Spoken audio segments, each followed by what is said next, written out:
Muitas pessoas dizem sim, onde lá no fundo elas querem dizer não, e muitas pessoas dizem não, onde nas entrelinhas existem muitos sims.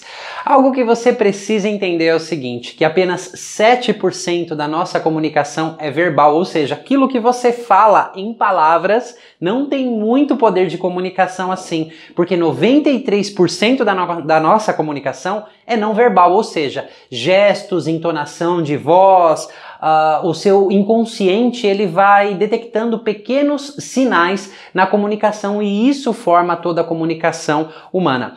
Já dizia Paul Watzlawick, que é um psicólogo incrível e ele estudou por toda a sua carreira aí a interação interpessoal e a comunicação interpessoal, e ele fala que é impossível não comunicar. Nós estamos nos comunicando o tempo todo, mesmo quando você está em silêncio, você está comunicando algo. Não comunicar significa que você está querendo dizer alguma coisa, então é impossível não comunicar. Na medida que nós vamos refinando a nossa comunicação, ou seja, sendo mais congruentes com aquilo que nós realmente queremos dizer, as nossas relações interpessoais, relacionamentos, seja de amizade, afetivo, com familiares, tem uma tendência muito grande a melhorar, ou seja, se você aprender a se comunicar de forma assertiva, os seus relacionamentos vão melhorar. E nesse vídeo aqui eu vou te ensinar um pouquinho mais sobre a comunicação humana e todos os seus deslizes.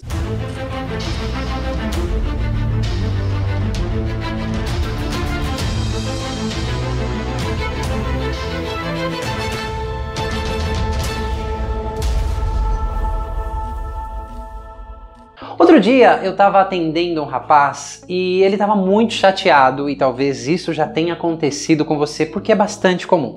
E ele estava muito chateado porque ele estava com a namorada dele e muitas vezes ele queria dizer não a várias situações, a vários convites, a várias coisas que ela dizia, mas ele dizia sim. Lá no fundo ele queria dizer não, né? Isso já aconteceu com você? Alguém dizer algo que você, vamos chamar aqui que é educação, que no fundo não tem nada a ver com educação e você vai entender bem isso, mas você disse sim, e lá no fundo, 5 minutos depois, ou 1 hora depois, ou 1 dia depois, tanto faz, você começa a remoer aquilo sem parar na sua cabeça e fica com raiva e fica repassando aquela história na sua cabeça. Ora, foi você quem disse sim, não foi? Querendo dizer não. Bom, então quando nós somos muito pequenos, nós vamos desenvolvendo os nossos estilos de vínculo precoce, né? Como nós vamos nos conectar com outros seres humanos, ou seja, com os nossos pais ou cuidadores. Então já nos primeiros dias e meses de vida, a gente vai definir como nós vamos nos conectar a outros seres humanos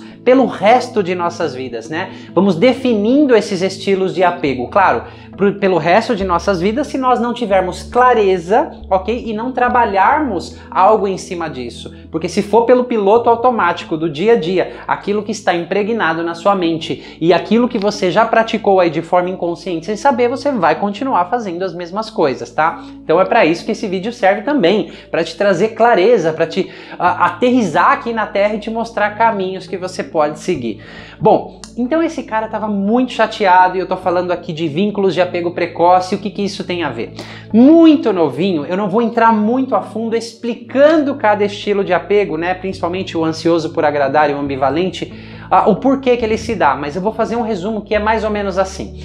A criança, ela tem algum tipo de conexão com os pais, com o pai, com a mãe ou com os cuidadores. Ela consegue se conectar, tá ok? E a propósito, essa é a área da psicologia mais estudada até hoje, né? Os vínculos, né? O apego que nós vamos desenvolvendo. Não é o apego que você tem pelo seu carro, por coisas materiais, não, tá? É o vínculo, tá? Então, o bebê, ele consegue algum tipo de conexão com a mãe se conecta com ele. Porém, por algum motivo que seja, ou a mãe entra nos próprios traumas, ou ela se distrai muito, algo acontece, né? Então esse vínculo, essa conexão é cortada repentinamente. A criança, ela sente falta, porque a conexão, ok? Ela não é constante, a conexão ela não é previsível, porque ela não sabe quando vai perder essa conexão. Então a criança começa a achar que ela precisa fazer alguma mágica para ter essa conexão de volta, para se reconectar. Então, Claro que isso tem em graus e níveis diferentes em cada pessoa. Essa criança vai aprender a agradar o outro, o pai, a mãe, o cuidador ali no caso, a fim de ter uma conexão, ok? Então ela vai começar a desenvolver mecanismos muito cedo na vida de o que ela tem que fazer para se conectar. Então o nome é ansioso por agradar e muitas vezes, né, segundo meus professores aí que são estrangeiros e quando vêm para o Brasil, o estilo predominante no Brasil não significa que todo mundo seja assim, tá? O estilo predominante é o ansioso por agradar.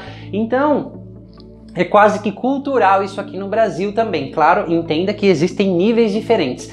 Então a gente vai, quando criança ali, qual mágica eu preciso fazer para me conectar com essa pessoa? Na vida adulta, o que acontece?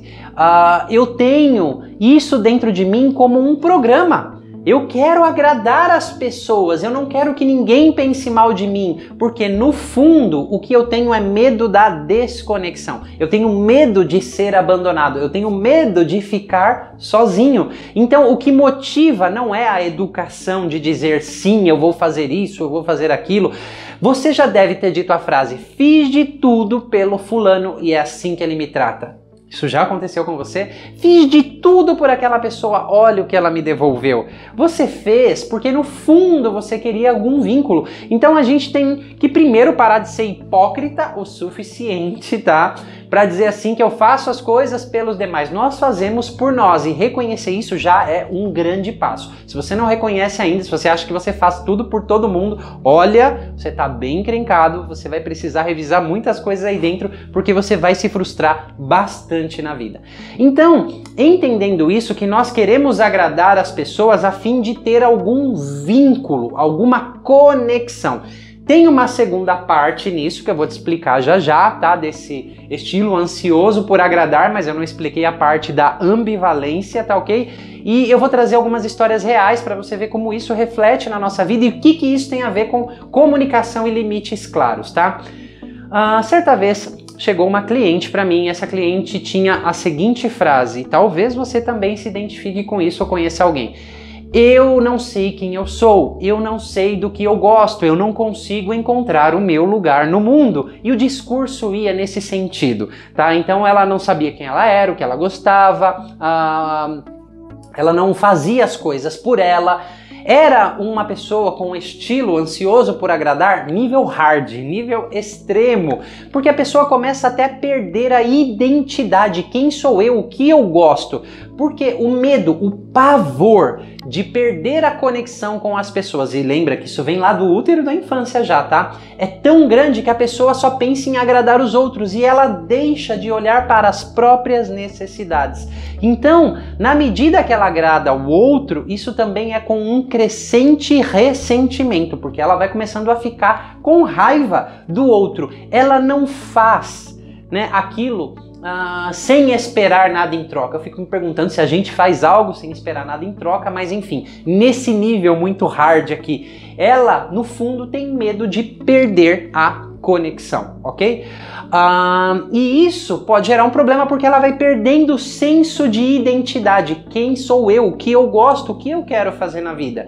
Quantas pessoas eu já não atendi com esse mesmo estilo de apego, com essas mesmas características? Porque a pessoa precisa aprender a olhar para dentro, só que tem uma outra parte, tem uma ambivalência aqui, que diz, lá no fundo isso está várias camadas lá embaixo no inconsciente. Tenho medo de ficar sozinho. Se eu não agradar, se eu não fizer isso, eu vou ficar sozinho. Mas quando eu agrado e eu tenho uma conexão, tem uma outra parte da ambivalência também. Eu fico pensando, quando é que você vai me abandonar? Quando é que você vai me deixar? Quando é que eu vou perder? Então isso gera padrões de muita ansiedade nas pessoas, né? Ansioso por agradar ou ambivalente. Então eu luto para ter uma conexão, até se esquecendo, né, de quem sou eu, do que eu gosto, para agradar o outro. E quando eu tenho a conexão, o próximo passo, e tudo isso é inconsciente, são mecanismos aí que, se você não tiver clareza, pode definir a sua vida. Eu tenho medo de perder, ok? Então eu nunca vou estar em paz. A ambivalência é essa, eu quero e quando eu tenho medo de perder. Muitas vezes a gente vai perdendo o senso de si mesmo. Quantas vezes eu não disse sim, querendo dizer não, né? E depois eu me arrependia. Mas é muito bom ter esta clareza. É muito bom você dar voz às suas necessidades. E claro que você vai ter que usar o bom senso e isso você vai ter que praticar bastante. Não tem como num vídeo eu te ensinar o beabá de tudo isso, né? Porque no processo terapêutico a gente já faz isso o tempo todo e ensinando essas partes mais profundas, esses programas a se readaptarem e construírem conexões mais saudáveis, tá ok? É muito importante você dar atenção às suas necessidades mais profundas e aprender a dizer não às pessoas quando for preciso, sem precisar ofendê-las. Eu vou para o outro lado agora, quando eu digo não querendo dizer sim, e depois eu vou costurar tudo isso aqui, como você já me conhece, você me acompanha. Bom, eu preciso te contar uma história. Mas antes de eu te contar essa história, eu me lembrei de um caso aqui que eu atendi uma pessoa esses dias e ela me falou, e foi quando eu tive o insight de gravar esse vídeo. Ela falou assim, olha, eu tô saindo com tal pessoa e eu acabei esquecendo meu brinco na casa dele, e a pessoa veio falar comigo, eu falei, um dia quem sabe eu não vou aí pegar. E ela falou assim, mas não é estranho? Eu digo que eu não quero mais essa pessoa, mas no fundo eu fico deixando pistas. Eu dei risada e falei, isso é bastante comum. Você diz não, mas nas entrelinhas está cheio de sims, porque é uma parte mais profunda de você. Também tem medo de ficar sozinha, também tem medo da solidão, também tem medo da desconexão. Você começa a entender as raízes de muitas das nossos problemas, das nossas encarnações, são coisas precoces que acontecem na nossa vida e nós somos seres emocionais, nós somos seres sociais, tem a ver muito com conexão com outras pessoas, pais ou cuidadores, enfim. Então, ela reconheceu isso, porque é importante você reconhecer quando você diz não, mas querendo dizer sim. Eu já fiz isso várias vezes na minha vida, você já deve ter feito isso várias vezes na sua vida, mas o importante é reconhecer, ok? E quando algo for começar a prejudicar a sua vida, enfim, é uma decisão. Se você quer dizer não, você tem que dizer não de verdade. Quantas pessoas terminam um relacionamento e falam eu não quero mais, mas deixa várias pistas, como se tá terminando, mas tá dando espaço para a pessoa voltar para trás.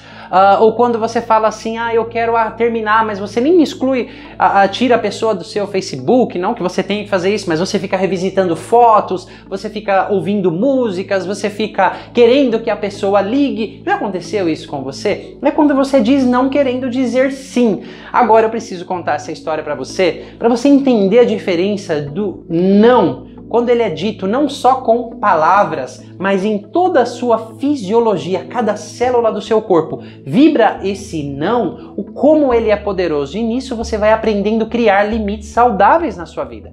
Há muitos anos atrás, eu praticava dança e nós fomos num churrasco, né, da dança e estávamos lá em muitas pessoas e estava um dia meio sol, meio garoando, um dia meio maluco do clima aqui de São Paulo. Então, no final da tarde começou uma brincadeira, já estava meio chuviscando, estava meio frio, uma brincadeira de jogar as pessoas com roupa e tudo na piscina, todo mundo. Então tinha mais de 40 pessoas ali e uma a uma ia para a piscina. Alguns saíam correndo, né, dizendo eu não quero, mas no fundo toda a fisiologia dizendo vem me pegar porque eu tô afim de me molhar e quero que você me jogue. Outras pessoas se chateando porque foram jogadas na piscina com o celular e eu permaneci sentado ali naquela cadeira e eu disse, eu não entro nessa piscina de jeito nenhum, porque eu não gosto desse tipo de brincadeira, eu entro quando eu quiser. Então isso eu disse pra mim e um a um foi acontecendo. As pessoas aqueles que estavam jogando as pessoas ali, eles... Lembra que eu falei que a comunicação 7% é verbal? Conseguiam perceber as pessoas que diziam não querendo dizer sim. E foi muitas ali. E como você já deve estar imaginando, eu fui a última pessoa que eles chegaram, eu permaneci sentado, calmo, porém muito firme. E me disseram assim, agora é você, e quiseram pegar na cadeira. Eu disse, eu não quero entrar nessa piscina. De jeito nenhum. Mas eu disse firme. Claro que se eles quisessem, eles podiam ter feito isso. E aí uma das pessoas, mas você não sabe brincar? Eu falei, sim, eu sei brincar, mas esse tipo de brincadeira eu não quero e eu não vou entrar na piscina. E eu falei, é você quem sabe. Eu não quero, é você quem sabe. Isso pode afetar a nossa amizade.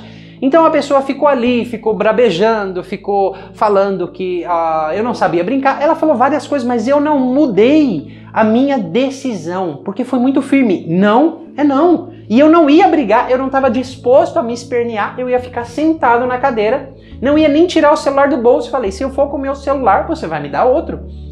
Eles desistiram. Entre 40 pessoas, eu fui a única pessoa que não jogaram ali. É porque eu sou o Manuel? Não, eu era amigo como qualquer outras pessoas. Só que é a forma como você diz. Isso é comunicação, isso é colocar limites para as pessoas. É você estar congruente com o que você está falando, tanto no não quanto no sim. Se você na sua vida começar a ser de fato congruente com aquilo que você diz, você realmente vai ser muito mais assertivo na comunicação. E é claro, tem várias pessoas que não vão conseguir se adaptar a esses limites, porque são pessoas que não reconhecem nem os próprios limites. Isso também tem lá a ver com esses estilos de apego precoce. Não foi respeitado os limites dela, logo elas invadem os limites de outras pessoas e também se deixam invadir o tempo todo. Elas não entendem limites saudáveis. E claro que existem níveis e graus aí que cada um tem.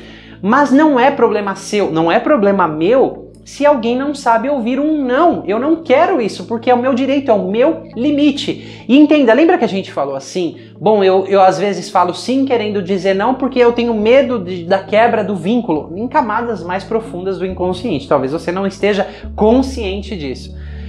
Eu não tinha medo nenhum que aquela relação de amizade se quebrasse, porque ali era um limite, ok? E de verdade eu estava muito disposto e firme a dizer não em cada célula do meu corpo. Então, é uma experiência que eu costumo contar para as pessoas e isso você pode levar para tudo na sua vida. Quando você diz não, você realmente decidiu algo, o seu corpo tem que exalar isso, você tem que ser firme e guarde essa palavra, congruente com o que você está dizendo. Não adianta você falar sim, não adianta você falar sim, sim, né? Não adianta você titubear. 7% da nossa comunicação é verbal. E o todo, o que está dizendo? E as entrelinhas, o que está dizendo? Certa vez, uma pessoa veio fazer um curso comigo, ela queria muito, segundo o que ela dizia, os 7%, se separar daquele relacionamento abusivo. Então, naquela vivência, ela escreveu uma carta para a pessoa e sugeriu que eu lesse. Ok, eu li a carta lá e lendo aquela carta, eu estando de fora da situação, nem sei se tinha a palavra não ali, porque eu só via sim, sim, sim, sim, sim. As entrelinhas diziam muitas coisas. Estava longe de ser uma comunicação clara, firme e colocando limites. É claro que aquele relacionamento ela ia sofrer muito ainda para terminar. Não precisa ter uma bola de cristal, foi ler aquela carta, né? E qualquer um que lesse aquilo iria se dar conta. Mas se você falasse com a pessoa, ela ia dizer em alto bom som, não, eu não quero mais, né? Os 7% verbais e toda a incongruência que existia. Por isso que é muito, mas muito, mas muito importante você ter clareza daquilo que você quer, né? E aqui só uma aspas, né? Um asterisco aqui, que não é um processo tão fácil de se fazer assim, não é um processo tão simples assim, porque colocar limites saudáveis, aprender a respeitar o limite das pessoas, aprender a colocar os seus limites e também lidar com os seus próprios sentimentos se a outra pessoa não aceitar, porque nesse momento os seus gatilhos emocionais dos sentimentos de medo, de abandono e de solidão, eles são disparados aí. E ok, você ou está firme o suficiente, você tem um respaldo emocional, você sabe lidar com aquilo, ou você vai ceder aquilo pela pessoa, né? E você vai acabar aí entrando num conflito, porque se você agrada, você vai esquecer de você, ok? E se você diz não com vários sims também, você não está sendo congruente, você não tem nem clareza do que partes mais profundas em você estão conectadas ou desejam. Por isso que é bastante importante. Não é um processo fácil, mas é bastante possível. Em todas as minhas vivências, né, há poucas semanas atrás, eu ministrei um curso, um treinamento que eu ministro poucas vezes no ano, que é o treinamento Aprendendo a Voar. Ele é uma extensão do treinamento Metamorfose, faz parte aí da trilogia da transformação, que é o treinamento Metamorfose, a vivência pré-perinatal e o treinamento Aprendendo a Voar. E lá eu explico muitos mecanismos do cérebro, de neuroplasticidade para as pessoas, né, de tudo que nós fizemos nestas outras vivências terapêuticas. Porque o nosso cérebro é um cérebro social.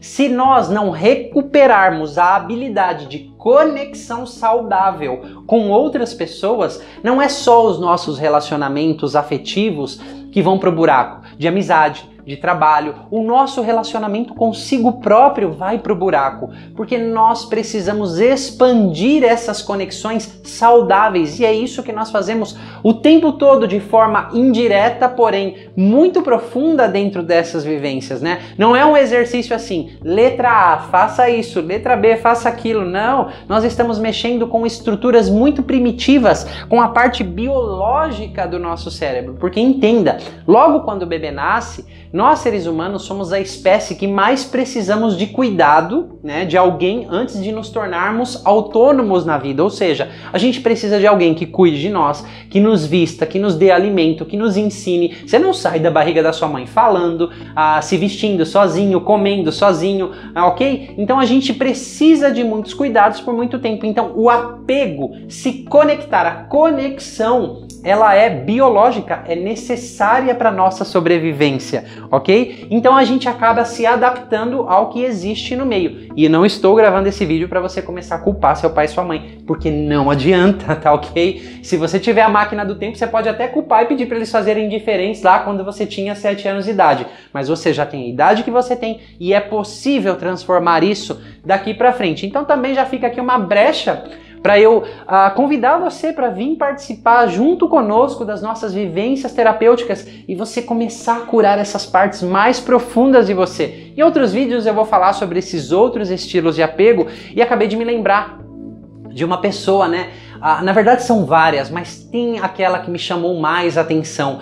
Durante um exercício que o objetivo, o foco era exatamente reconectar, né, fazer essas sinapses se religarem de formas mais saudáveis, ela disse o seguinte: eu me sentia um robô, eu achava que eu não era nem humana e naquele momento eu me senti de verdade. Ela se emocionava muito ao falar isso e ela não tinha noção, naquele momento, da profundidade do que estava acontecendo. Nós estávamos mexendo com o sistema de apego muito precoce e ajudando o sistema nervoso autônomo, junto com esse sistema de apego, a se reorganizar biologicamente, né? O cérebro fazer novas conexões, né? O nome disso é neuroplasticidade cerebral. Isso funciona, você aprender caminhos, o seu cérebro ele vai reaprendendo e se reconectando com várias novas informações. Ficar acusando alguém lá de trás, um trauma, uma pessoa, aquilo sim pode ter machucado e deixado muitas marcas.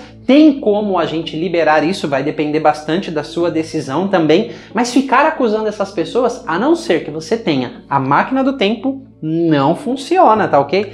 Então, era isso que eu queria falar para você aqui nesse vídeo. Dá um joinha aí se você gostou. Se você gostou dessas informações que, como você já sabe, eu só estou aqui para agregar mais letras ao seu vocabulário e te ajudar a seguir na vida de uma forma mais leve, com mais consciência, com mais sabedoria, tá ok? Compartilhe esse vídeo se você acha que pode beneficiar alguém. Deixe os seus comentários aqui abaixo se ficou alguma dúvida, alguma sugestão de vídeo, tá bom? Mais uma vez, aqui é o Manuel Augusto do Núcleo Terapêutico Sinapse e eu vou fechando aqui com minhas 2 frases prediletas, porque eu acho que você merece isso. Que tal abandonar os seus limites? Torne-se tudo aquilo que você nasceu para ser. E eu te vejo na próxima. Há alguns anos, uns 6 anos aproximadamente, eu comecei um tratamento para depressão e transtorno de ansiedade generalizada. Eu tive algumas crises de pânico naquela época também. E fazia esse tratamento com medicamentos concomitante com terapia. Eu queria descobrir uma forma de poder me sentir melhor e, acima de tudo, parar de sentir tanto medo de voltar a passar mal de novo. Porque mesmo quando estava tudo bem, sempre existia aquele medo de uma recaída, de tudo voltar. E eu não aceitava aquela ideia de ter que ficar tomando remédios para sempre ou de ter que viver com esse tipo de preocupação. Eu me impressionei com o trabalho do Manuel. Logo de cara, na sessão online já dava para ver que ele tinha uma propriedade ainda maior sobre o assunto do que parecia nos vídeos gravados. Ele realmente sabia do que ele estava falando e realmente ele parecia que ele se dedicava muito àquilo. Então surgiu o convite do treinamento Metamorfose e eu resolvi ir. Eu achei que era algo para se levar a sério, parecia um trabalho de alguém com muito comprometimento. E eu fui sem muitas expectativas, eu não tinha algum objetivo específico, eu queria alguma coisa melhor, eu queria descobrir um novo caminho para eu continuar seguindo e eu me impressionei muito com os resultados lá. No começo eu já cheguei super insegura porque tinha bastante dificuldade assim, de me relacionar com as pessoas e muita vergonha também, timidez para poder ter contato com pessoas diferentes. Só que isso acabou já no primeiro dia, porque cada pessoa que estava lá vinha com uma questão diferente, com uma área da vida que queria melhorar, que queria ter mais clareza, e você via que estava todo mundo com as mesmas preocupações. Todo mundo se sentia inseguro e todo mundo estava ali se permitindo, se abrindo, né? Correndo esse risco de ser real ali naquele momento. E foi impressionante, realmente parecia que a mágica começava a acontecer. No primeiro dia já eu comecei a descobrir muito mais sobre esse contato com as outras pessoas do que eu estava acostumada. Uma coisa muito além do que eu podia querer de algo específico para minha vida. Era algo como olhar para outras pessoas, como conhecer outras pessoas sem julgamento, sem opiniões pré-concebidas, sabe? Alguns exercícios, algumas dinâmicas que o Manuel aplicou mexeram muito comigo. Foram momentos assim em que eu realmente pude perceber, ter uma outra noção do que era estar presente ali com outro ser humano, sabe? Eu tinha toda aquela questão, eu sempre me sentia falsa. Era como se eu não pudesse ser de verdade perto de ninguém, como se tudo fosse, sabe, a sensação de ser um robô mesmo. E depois eu descobri um pouquinho, ele explicou um pouquinho de onde vem essa sensação. E ali eu não só estava sendo eu mesma, mas eu estava sendo eu mesma a partir do contato com outras pessoas. E durante o contato com outras pessoas que também estavam sendo de verdade. E foi uma coisa inacreditável. A sensação que eu tive ali foi naquele terceiro dia, era como se tivesse muita coisa se derretendo em mim, sabe? Como se tivesse uma casca grossa, assim, caindo, sabe? Quebrando, caindo aos pedaços ali. E foi incrível. Eu acho que naquele momento eu já vi que não dava mais para continuar sendo a mesma pessoa. Só de você se dar essa oportunidade, muita coisa já começa a acontecer. Mesmo que você não tenha as mesmas percepções que eu tive, não perceba as mesmas mudanças que eu vi, porque bem, a gente tem ideias diferentes, prioridades diferentes, eu acho que não vai ter como, eu acho que não tem como alguém sair dali sem ter um profundo respeito pelo trabalho que é desenvolvido e uma profunda admiração pelo trabalho que o Manuel faz, porque é realmente, como ele diz, a missão de vida dele. E por último, eu só queria frisar que uma coisa que o Manuel sempre fala, que a gente tem que aprender a ser gentil consigo. E essa foi uma das melhores conquistas para mim, porque eu era muito dura, muito rígida, me criticava demais, e agora eu tô nesse processo de aprender sobre a gentileza, sobre o alto amor, e é fabuloso. Então eu falo para todo mundo, quem quiser, quem puder tomar essa decisão nesse momento, vá, porque não tem como não ser uma experiência transformadora.